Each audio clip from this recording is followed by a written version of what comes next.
Jisu, ani khani Jisu,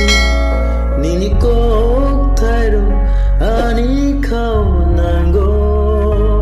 ani surprise Jisu, ani khani Jisu, nini kok thairo, ani khao nango, buskna tho, buspiri tho.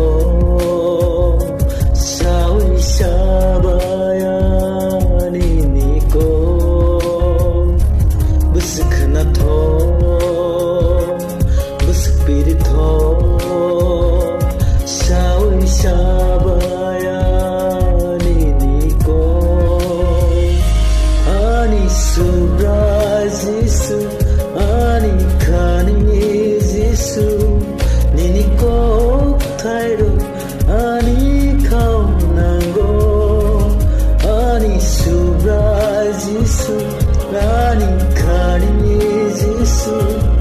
nini kok thairo, ani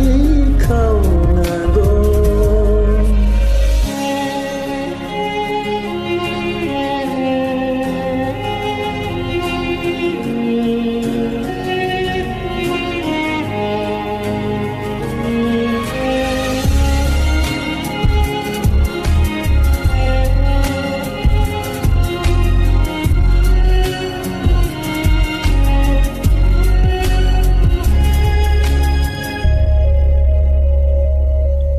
Lagaya kemauya sitra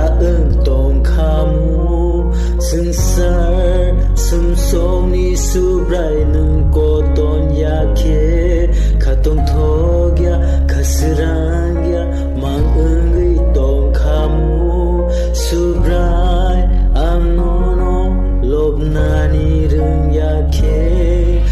lagaya kemauya sitra tong kamu sengsar semsom ni subrai nung koton yake katong thogya khasrangya mang